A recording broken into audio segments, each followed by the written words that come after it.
Hi everyone, it's me Joe again. Okay, here's the next story, the next move. The boyfriend saga continues. Okay, of course I dropped Bobby's name in the last one, so y'all know his name is Johnny now. So anyway, Johnny and I, like I said, I never told him about the visitor at the front door. And our sex life, dwindled after that. We were sort of more friends and friends with benefits or roommates. I always kept it, when we did have sexual relations, it was more oral, it was more oral and masturbation wise. I mean, I was kind of scared to have normal sex with him anyway. But anyway, I kept on thinking about I think I needed to be tested. This hat is kind of big on me. This is the first time I ever wore it. But anyway, yeah, so I was kind of apprehensive to get tested, but I knew that I needed to know just to be safe. So I finally got up enough courage to go down to get get my HIV test. And thank God it did come back negative. But of course, I never told Johnny. I kept on trying to convince him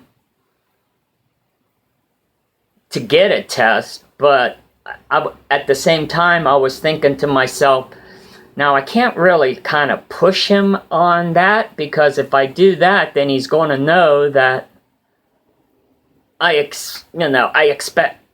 think that he's having sex with other guys, and I couldn't do that. So I sort of left it alone. So anyway, why did we move? I remember there was a fight between Johnny and his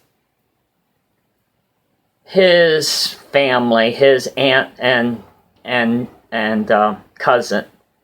They had a big falling out. For some reason, I stayed out of it. I didn't care what it was about, but they had a big fight, and I can't, to the life of me, I can't remember why now, but they had a big fight.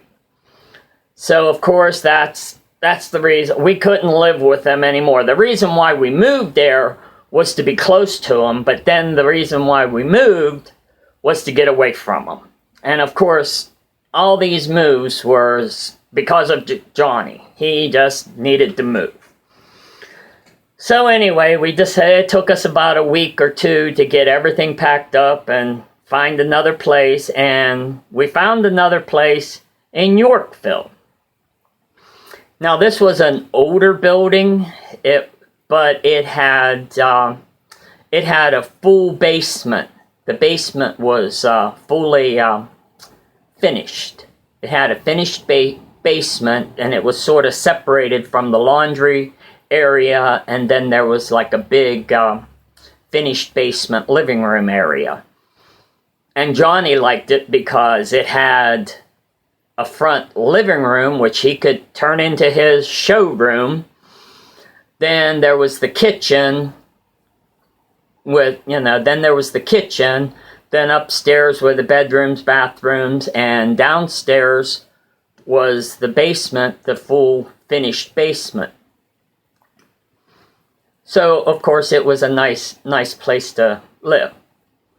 So when we moved in there, I remember we arrived at Yorkville like at 1 o'clock in the morning. I rented one of those U-Haul trucks and packed up all the furniture, and of course I never drove a U-Haul truck before, and Johnny never drove a truck. So, and of course it was a it was automatic, so, but it was kind of hard to deal with the mirrors and everything. But anyway, we got it into the backyard, unloaded all the furniture and all the necessities and everything, but it took us till like 1, 2 o'clock in the morning. So, you know, basically when you move, you're just happy to get all the boxes and everything into the house and just leave it at that. You know what I mean? And then the next few days, we slowly but surely got everything unpacked. And of course, the first room, I mean, I'm the type of person, you know, I want to get things set up, get, you know, the kitchen set up so that you can cook and eat, and then maybe get the bedroom set up so you have some place to sleep. No, Johnny, the first thing he had to do was set up his showroom. I don't know what it was with him in this showroom. I mean, I know he was into interior design and he liked to decorate, but I don't know, I never understood why it was so important to him. But anyway,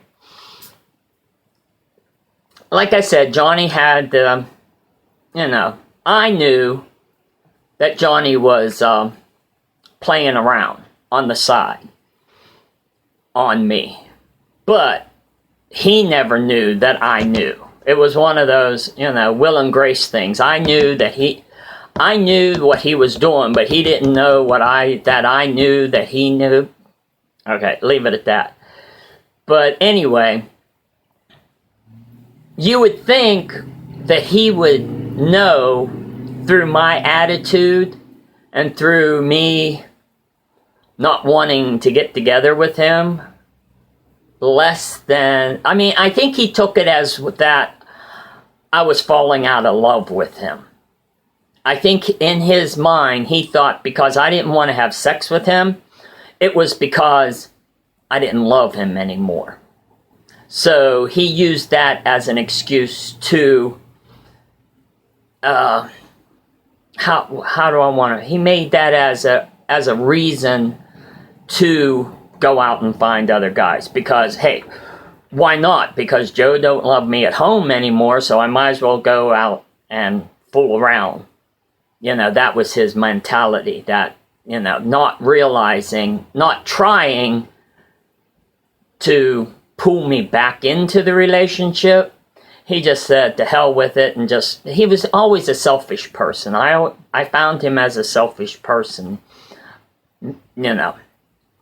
So anyway, this one night, told you the title of these series was going to be The Good, the Bad, and the Ugly. Well, hold on to your hats for the ugly. Now, I'm not a physical person. I am not a person that likes to fight. I'm not a person that believes in fighting. Physical fighting. And like I said, from my upbringing and seeing how my dad would abuse my brothers and beat us with belts and stuff, I was not going to be like that.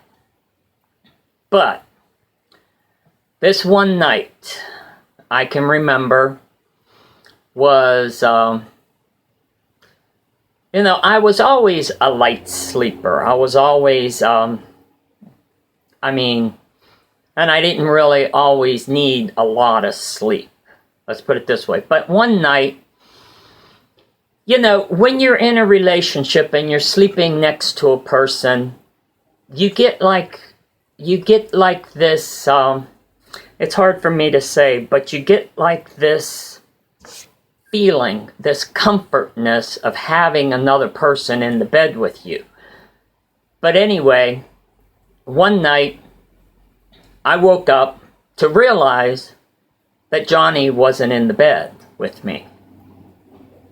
And that sort of surprised me, because I'm like going, well, you know, where would he be?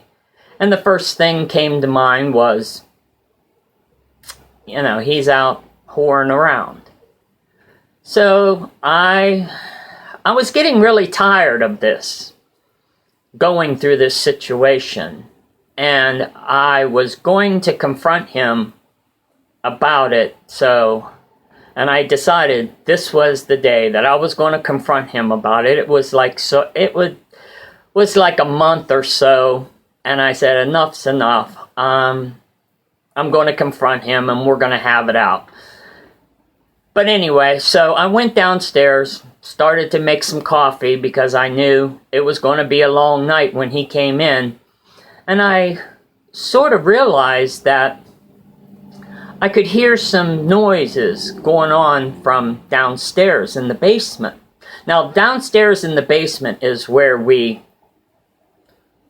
sort of, watched TV, played on the internet, and all that. So I got my coffee, and I thought, well, I'll go downstairs and watch some TV. But when I was going downstairs, I could hear some noise coming from downstairs. And the noise I was hearing was not from the TV, let's put it that way. So me being the snoopy, sneaky guy that I am, at times, I can be very sneaky and snoopy, I sort of ducked down and I could see this strange guy and Johnny on his knees giving this strange guy some head. And I was behind the cabinet watching them. And my blood was just boiling. And I was just wondering what I should do. Should I do anything? All these thoughts were going through my head while I was watching my boyfriend give some stranger head in my living room. So I decided, no, I've had enough. This shit's going to stop. And I took control. And I walked in there and I screamed at the top of my head, so what the fuck's going on here? You think you're having a good time? What do you think you're doing to me? And I just went off. And this guy, he was shocked. Because, of course, he probably didn't know that I even lived in the house, that Bobby didn't even have a boyfriend. So, anyway, Johnny's trying to explain things to me. Oh, I didn't think you were in love with me anymore. And I was like, I was livid. I was hot. I was mad. And this guy, he's like wanting to get the hell out of here. And I was like telling him, get the hell out of this house right now. And I don't want to ever see you here again. And he left. And he was gone. I heard the door slam as he left. And me and Johnny was left in the living room. And for some reason, I couldn't hold back any longer. And Johnny was on the couch. And to this day, I'm sorry that I did it. But I felt this hatred,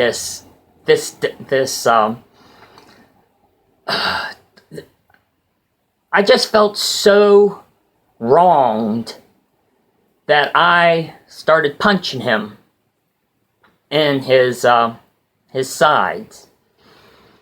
And I was, just taking my frustrations out on him, saying, I don't believe you're doing this to me. And I think I hit him about 3 or 4 times.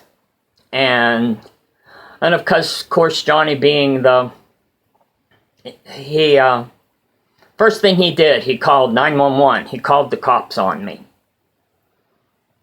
Because of, abuse. And he was in his rights because I did hit him. So anyway, when the cops showed up at the door, they were like, It's the police. Let us in. What's going on? And Johnny's like, don't let him in. Don't let him in. And I'm like, are you serious? I said, you called them and now you don't want to answer the door. I said, you know what? They're going to break the door down if you don't let him in. And he's like, oh, I'm sorry. I didn't mean to call them. And I was like, oh. I said, now here's another situation that I have to correct or I have to fix because of Johnny. So, of course, I went and I opened the door because I knew if I didn't open the door, they were going to kick it in and find out what the hell was going on, why 911 was called. So I let him in. And Johnny and I were in the living room, and the two police officers came in. And, of course, I'm sure they knew. I mean, I don't know if Johnny told them that his boyfriend was beating on him or what he told them. But I assume that they knew it was a domestic violence situation. And the first thing I remember them saying was, okay, boys, what's going on here? And I just sort of looked at Johnny and I said, Johnny, you going to tell them or what? You're the one that called them. And I was shitting my pants because I thought I was going to jail. But, of course, Johnny just said, oh, nothing. We had a little tiff or a little fight. He said something to the officers that, we had a little disagreement and everything's all right now. And I'm sorry. He said, I'm sorry I called you. And they looked at him and they said, are you sure? And he goes, yeah, I'm sure, and I'm sorry. So then they looked at me, and they sort of gave me sort of like because I was sort of the bigger. They could probably tell that I was, quote, quote, unquote, the abuser. And they sort of gave me a little side eye, like, okay, well, you guys take it easy then, and they left. So after the police left, Johnny started to apologize to me, say that it would never happen again. I thought, he was crying to me. He was saying, it'll never happen again. I'm sorry. And I said, Johnny, be honest with me. This was not your first time. And he goes, oh, yeah, it was. And I said, no, it isn't. I said, I know of a time about 3 months ago, a guy came, and then I told him about the incident at Shadyside and the guy that came looking for him. And then, of course, he's started making up a story about him. And I'm like, you know what, Johnny? I said, I can't be your boyfriend anymore. I said, I can't deal with it. So we had that little discussion and we broke up. But you would think we would go our separate ways, wouldn't you? Well, that's going to be in my next video. So until next time, take care of each other and be kind, and I'll see you later. Bye.